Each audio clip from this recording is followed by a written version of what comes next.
अस्सलाम वालेकुम, कैसे हैं आप सब? उम्मीद करती हूँ सब खैर खैरियत से होंगे। आज आपके साथ बैंगन का भरता बनाने की एक बहुत ही यूनिक और सादा सी रेसिपी शेयर करूँगी। अगर आप या आपके बच्चे बैंगन खाना पसंद नहीं करते तो एक बार मेरी इस रेसिपी को फॉलो करके बैंगन का भरता घर पर बनाएं। आप यकीन जाने बड़े क्या बच्चे भी मांग मांग कर खाएंगे। तो फिर चलिए चलते हैं अपने किचन में और मिलकर बनाते हैं आज की बहुत ही शानदार और यूनिक सी बैंगन का भरता घर पर बनाने की रेसिपी। बिस्मिल्लाहिर्रहमानिर्रहीम। तो यहाँ पर मैंने 2 अदद बिल्कुल फ्रेश बैंगन ले लिए हैं। एक साइज़ में थोड़ा-सा बड़ा है और एक का साइज़ जो है वो मीडियम है। सबसे पहले इनको धो के अच्छे तरीके से साफ़ करें, इनकी मिट्टी निकालें। फिर आपने बैंगन का हेड वाला पार्ट रिमूव करने के बाद हर बैंगन को 4 पीसेज़ में डिवाइड करना है, ठीक है? तो यहाँ पर मैंने दोनों बैंगन के जो है ना पीसेस कर लिए हैं। बैंगन को काटने के बाद इसका कलर जो है ना फ़ौरन से चेंज होना शुरू हो जाता है। तो जब आपने रेसिपी बनानी हो आपने उसी वक्त ही कटिंग करनी है, पहले कटिंग करके मत रखें, ठीक है। नेक्स्ट हमने 3 से 4 टमाटर ले लेने हैं। उनको भी अच्छे तरीके से धोने के बाद आपने उनका हेड रिमूव करना है और एक टमाटर को 2 पीस में डिवाइड कर लेना है, ठीक है। तो यहाँ पर टमाटरों की कटिंग हो चुकी है। अब चलते हैं भरता बनाने की तैयारी करते हैं। तो इस मकसद के लिए मैंने एक खुला सा पैन रखा है चूल्हे के ऊपर। आप ये काम तवे के ऊपर भी कर सकते हैं, जो घरों में नॉर्मल रोटी पकाने वाला तवा होता है ना। तो पैन में शामिल करेंगे 4 से 5 टेबलस्पून के बराबर कुकिंग ऑयल। और कुकिंग ऑयल जब हल्का सा गर्म होगा तो इसमें हमने बैंगन के सारे पीस जो हैं वो रख देने हैं। अच्छा, मैंने जो ये बैंगन के पीसेस किए हैं ना, ये साइज़ में थोड़े से बड़े थे। आप अगर चाहो तो इनको मज़ीद मिनिमाइज़ कर सकते हो, ठीक है। यानी कि मैंने एक बैंगन को 4 पीस में डिवाइड किया है, आप इसके 8 पीस भी बना सकते हैं। इससे ये होगा कि बैंगन थोड़े से जल्दी गल जाएंगे।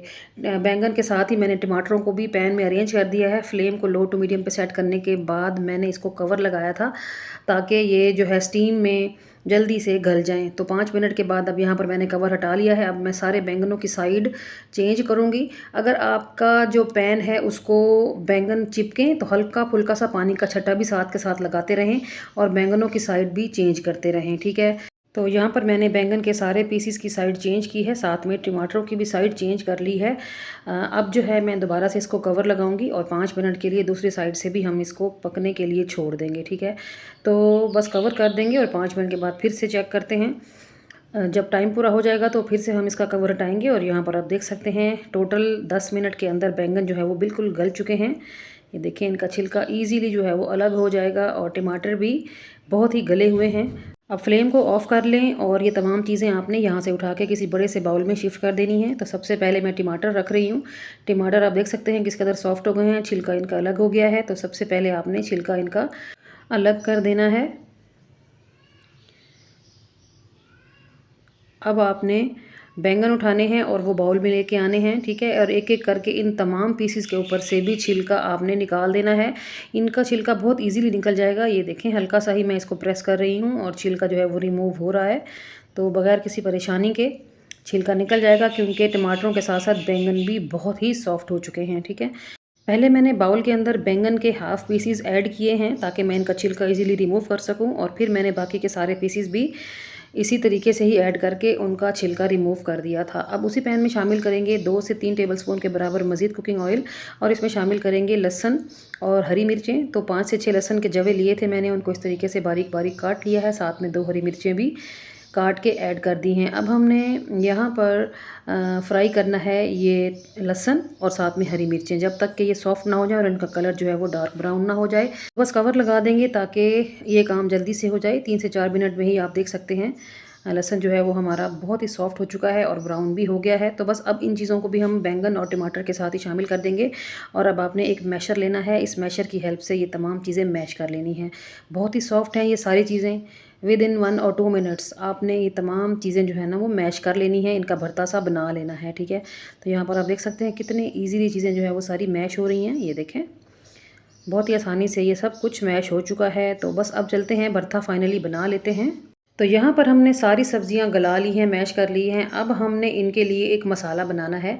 तो एक पैन रखेंगे चूल्हे के ऊपर और इसमें शामिल करेंगे 1/4 कप के बराबर कुकिंग ऑयल। कुकिंग ऑयल जब हल्का सा गर्म होगा तो मैं इसमें ऐड कर दूँगी ½ टी स्पून के बराबर साबुत सफ़ेद ज़ीरा और ज़ीरे को हल्का सा ऑयल के अंदर क्रैकल कर लेंगे। जब अच्छी सी खुशबू आने लग जाएगी कुकिंग ऑयल में से तो फिर हम इसमें बारीक चॉप की हुई प्याज शामिल करेंगे। तो यहाँ पर मैंने 2 मीडियम साइज़ के प्याज लिए थे, उनको इस तरीके से बारीक काट के ऐड कर दिया है और हमने इस प्याज को लाइट ब्राउन होने तक कुकिंग ऑयल के अंदर फ्राई कर लेना है। जब इसका कलर हल्का सा ब्राउन हो जाएगा तो इसमें शामिल करेंगे हरी मिर्चें बारीक काटी हुई। हरी मिर्च डालने के बाद भी थोड़ा सा भून लेंगे और फिर हम इसमें शामिल कर देंगे कुछ पाउडर मसाले, वही नॉर्मल रेगुलर मसाले हैं जो सभी के घरों में अवेलेबल होते हैं। नमक, कुटी हुई लाल मिर्च, कश्मीरी लाल मिर्च, हल्दी पाउडर, ज़ीरा पाउडर, धनिया पाउडर और साथ में थोड़ा सा मैंने इसमें शामिल किया है चिकन पाउडर भी। 2 से 3 चम्मच के बराबर पानी शामिल करने के बाद इन पाउडर मसालों को हमने थोड़ा सा भून लेना है ताकि इनकी तेज़ी, इनका कच्चापन चला जाए। ठीक है, तो यहाँ पर आप देख सकते हैं मैंने कुछ देर के लिए इन मसालों को भून लिया है। अब हम इसमें शामिल कर देंगे वो सब्ज़ियाँ जो हमने मैश की करके रखी हुई थी। ठीक है, तो सारी ऐड कर देंगे। ये सारी सब्जियां पकी हुई हैं, गली हुई हैं, इनमें कच्चेपन की कोई गुंजाइश नहीं है। बस ये सारी सब्जियां डाल के हमने मसाले के साथ इनको अच्छे तरीके से भून लेना है। फ्लेम को हाई पे ना रखें, मीडियम टू हाई पे रखें और मुसलसल चम्मच चलाते हुए आपने यहाँ पर बैंगन के भरते को जो है ना भून लेना है। यहाँ पर जो भुनाई का टाइम है वो तकरीबन 6 से 7 मिनट रहेगा। जितना आप इसको भूनेंगे इसमें उतना ही टेस्ट डेवलप होगा। तो जो भी कुकिंग ऑयल वगैरह हमने इसमें शामिल किया है वो जब तक साइडों से सेपरेट होता हुआ ना दिख जाए आपने मीडियम टू हाई फ्लेम पे इस भरते की जो है ना भुनाई करते रहना है। ठीक है, तो यहाँ पर आप देख सकते हैं भरते में से ऑयल निकलना शुरू हो गया है। तो बस तकरीबन हमारा जो भरता है ना वो यहाँ पर बन के रेडी है। 6 से 7 मिनट हो गए हैं मुझे इस टाइम पर भी इसकी भुनाई करते हुए। तो अब इसमें शामिल कर देंगे हम थोड़ा सा बारीक कटा हुआ हरा धनिया, मिक्स कर लेंगे और बस यहाँ पर हमारा बेहतरीन और मज़ेदार सा बैंगन का भरता बन के रेडी हो गया है। ये देखें जी, माशाल्लाह से आप इसकी लुक देखें, कितनी टेम्पटिंग और डिलीशियस लुक है और यकीन करें खाने में तो ये बेहद टेस्टी है। तो कैसी लगी आपको बैंगन का भरता बनाने की ये इजी पीजी रेसिपी? उम्मीद करती हूँ अच्छी लगी होगी। अच्छी लगी है तो वीडियो को एक लाइक लाजमी देना है और साथ में शेयर भी ज़रूर करें। तो चलते हैं मज़ेदार से बैंगन के भरते को करते हैं डिश आउट। गर्मियों की दोपहर हो, तंदूरी रोटी के साथ ये लजीज सा बैंगन का भरता हो तो कौन अपने हाथों को रोक पाएगा। तो बिस्मिल्लाहिर्रहमानिर्रहीम पढ़ के शुरू करते हैं खाना। ये देखें माशाल्लाह से बाइट की लुक चेक करें, बहुत ही अमेजिंग और डिलीशियस सी रेसिपी है। मस्ट ट्राई वाली रेसिपी है, लाजमी ट्राई करें। जब भी ट्राई करें तो फीडबैक दें और साथ ये भी बताना है आपने कि आपने मेरी इस रेसिपी को दुनिया के किस कोने से बैठ के देखा है, कौन सा शहर है, कौन सा मुल्क है, ताकि मैं आप सब लोगों का दिल की गहराइयों से शुक्रिया अदा कर सकूँ। चलती हूँ आज के लिए इतना ही। कल फिर मुलाकात होगी किसी और शानदार और फ्रेश रेसिपी के साथ। तब तक अपना और अपने प्यारों का रखें ढेर सारा ख्याल, मुझे रखें दुआओं में याद। ओके जी, अल्लाह हाफिज़, थैंक्स फॉर वॉचिंग।